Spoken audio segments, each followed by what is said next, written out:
Would you have handled things differently that night?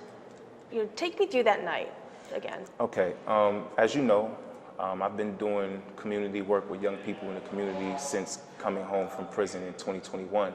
So I started a program called the Money Gang Youth Empowerment Corporation to formalize the work I had already been doing pretty much freelance.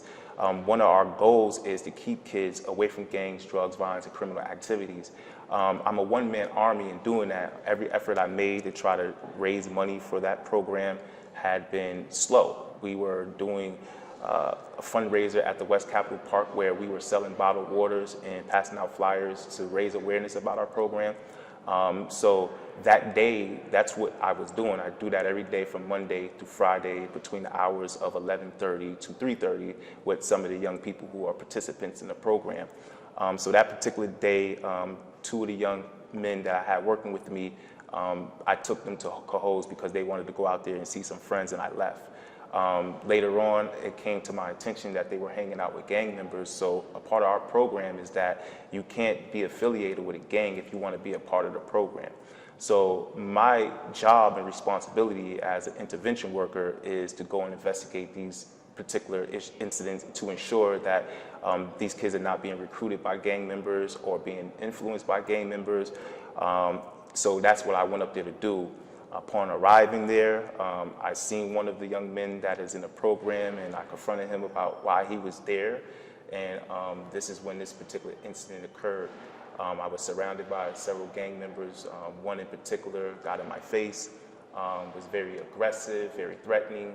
And despite my efforts to speak with this gentleman and to, de-escalate the situation, asking him, is he gonna listen so that he can hear what I was telling him and letting it be known that I'm not there for any other purpose other than to get these young men that were a part of my program.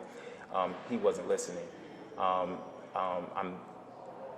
One thing led to another, and guns were drawn. I had to go for cover, and shots were fired. Knowing that these individuals that these kids were with were dangerous, did you think it was maybe not a good idea to go to them? At that particular time, I didn't know who they were with. When I enter into these situations, I don't go into these situations. Way to describe it. I don't go into these situations blundering into those incidents. I try to see who's there, what's going on before I walk up on that the scene. I did it that time, but these men were walking towards me, so I greeted them and walked past them. I thought they were leaving the scene at the time of this particular incident. So when I was speaking with the older of the young kids that's in my program, that's when they came back, and that's when I was surrounded. So no, I don't go into these situations specifically without being cautious as to what I'm entering to. But my number one priority, however, is the safety of the young men that I'm working with, as well as keeping them out of trouble. So that right there will override whatever personal interest that I have in my own protection. You spent more than 2 decades in prison, correct? Yes. Knowing that you were pardoned, you were given a second chance to be free, why do you put yourself, why do you want to help these kids that are in these situations and that could possibly put you in trouble? Because I didn't have that. I didn't have nobody that was willing to provide me with the support and assistance necessary to keep me on the right track. I didn't have somebody who was willing to go the extra mile to help me do the right thing. There's a parable in the Bible that the good shepherd will go and get one sheep in order to save that sheep and leave the flock behind, because it's the people and the young people in the community who need us most are the ones who are being led astray. If we're not willing to put ourselves in those positions to help save them, then why are we doing it? I mean, do we want to just lock them up and put them in juvenile detention because these young people who have diminished sense of responsibility due to their immature brains, we want to hold them accountable as if they're adults without understanding that we as adults have a responsibility to these young people to provide them with the supervision, the structure, the support, the stability and safety that they need. I believe that a lot of these young men and women who are out there, who are at risk and who are getting caught up in these negative and corrupting influences are young people who lack those 5 S's, who don't have proper safety. Some of these young people have been shot at before. Some of them have been, had guns pointed at them. Some of them have been shot. Some of them don't have homes. Some of them do not have stability in their lives. They don't have the proper structure or support in the community because it seems like a lot of older individuals are either afraid or intimidated or just fed up with the youth. I can remember times seeing young people on Quail Street in Washington every day after school, just congregating. And it used to always bother me that there are no adults out there. I mean, not even the police out there, where you have a group of maybe 100, 200 kids just congregate every day on the corner where they're fighting, they're engaging in mischief. And I remember one incident, I wanted to go out there and stop a fight that happened. And before I was able to do so, 2 young kids had got shot. But it was, me wanting to do something about that compelled me to get more and more involved, because I know that when I was young, I didn't have that. And I just feel like if I can save 1 or 2 young people from the same fate that I had experienced, going to prison at 17, spending over half my life in prison, all of my 20s, all of my 30s, having to grow up into adulthood behind prison walls. That was how I became a boy to a man in prison. I will do what I can in order to make that happen. Knowing what you do now with what happened that night, would you have done things differently? I mean, hindsight is always 20/20. So it's always easy to say, I could have did this different, I could have did that different. I did what my heart told me to do at that time. There was no intent on my part to harm anybody. There was no intent on my part to instigate a problem. My main concern is the kids and making sure that they're able to succeed in life and find a path that's going to be beneficial to them. So it's hard for me to answer that hypothetical question based on what I know now, because I know a lot of different things. I think a better question is, do I believe that my actions at that time were appropriate? And I believe they were. I was asked the question, do I have any regrets? I don't, because I was doing my job. I feel like the community needs to understand that there are people who care enough to put themselves on the line, who are willing to put their lives on the line, their money, their time on the line to help the kids that are in our community. We should support them. There are a lot of unsung heroes who are out there doing the best that they can to try to do something different, and they're not being supported the way that they need to be. The 2 kids you were going to go pick up, where are they now? One is doing well. I speak to him. He was in school. Another one, unfortunately, because I hadn't been around, ended up getting in trouble. He was the older one. And there are other young people who I've been working in the community who, because I'm not around, are not doing as well as they could be.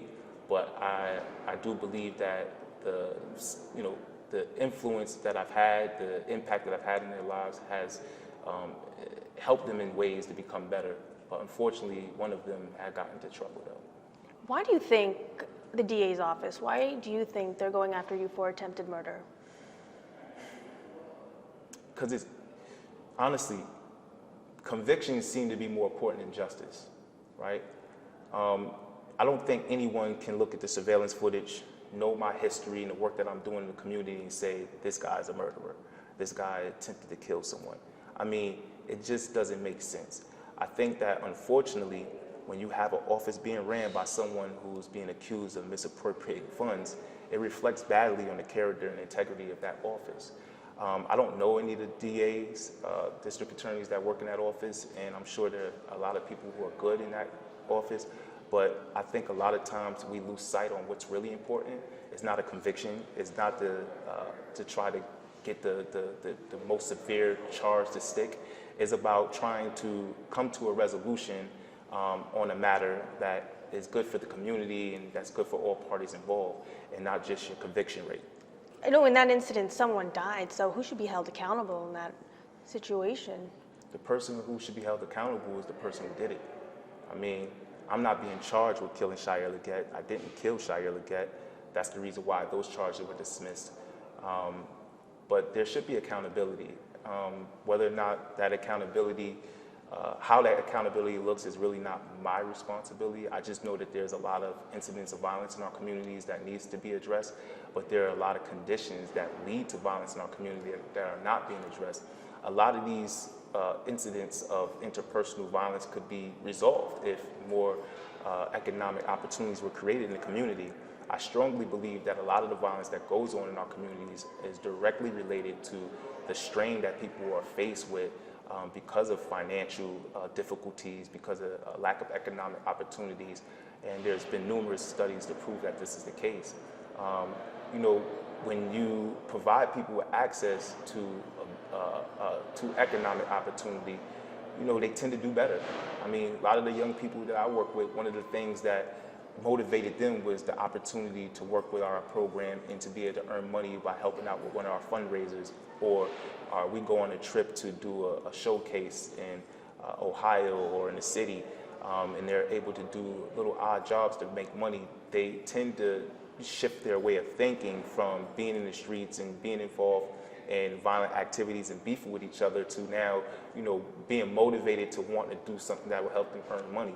So this is the reason why my program is called the Money Gang Youth Empowerment Program, because it's focused on entrepreneurship, it's focused on legitimate hustles, it's focused on how you can market your skills, your talents, in order to put money in your pocket that makes it more conducive for their growth and development and makes it more conducive for their future. Do you think having the word gang in there kind of sends the wrong message if you're trying to steer these kids away from gangs? I mean, I guess it depends on your perspective. I've had this question asked of me before. A lot of these kids, they relate to the idea of a gang. So a lot of them utilize it in a very generic and innocuous manner. There needs to be a distinction between those violent street gangs that are out there engaging in certain activities and the more positive uses like work gangs and stuff like that. But I understand the point, and I do realize that there might be people who have a misconception of what that is, and I'm always ready to answer that question. But it was more for the youth and attracting the youth who are kind of attracted to the idea of being a part of a gang, but making it more positive, putting a positive spin or a positive light on it, if that makes sense. Knowing that, these individuals, the two kids that you were with wanted you to pick them up from being around a gang, should we just take away from the idea altogether of being around gangs? Help me understand what you're saying. Like, should we just not put the idea of gangs in their minds, with what they've seen on the streets? Dealing with these kids, they're a lot smarter and a lot more intelligent than what we may give them credit for. I think they can differentiate the difference, because if you ask any of the kids that were a part of my program and ask them, does the Money Gang Youth Empowerment Corporation somehow reflect or have similarities to the gangs on the street, they'll tell you no. So that's just one of those nuances that people are going to have based upon your particular ideology, your viewpoint, etc. But it's for me, it's not one of those situations where it's like I'm opposed to the idea of coming up with a better term. I'm always, open for suggestions, constructive criticism, etc. But it has to be backed up with evidence, data, not just because I feel a certain way. Unfortunately, I feel as if a lot of times we don't make decisions based upon, the evidence that exists or the empirical data that we see that tells us what works and what doesn't work. All I know is that the program I was running and the impact that I had on these kids was positive and it's constructive, and they were doing the right thing. You can go on my social media and see some of the videos that we've shot from some of the things we've done and see the smiles on their face. You can see the positivity that they're involved in, and you can see that they're different, in comparison to when you see them on the streets and they're just hanging out with the other gang. And I know you're also being charged with a weapons charge. Why do you think the DA slapped you with that charge? There were weapons involved, but what I would like to say to that is the possession of a weapon by a person who's not licensed is not always criminal when that possession is temporary and incidental to a lawful act. I work with young people to keep guns out the hands of those young people and to try to find ways to encourage them not to pick up weapons. That to me is not only a lawful act, it's applaudable.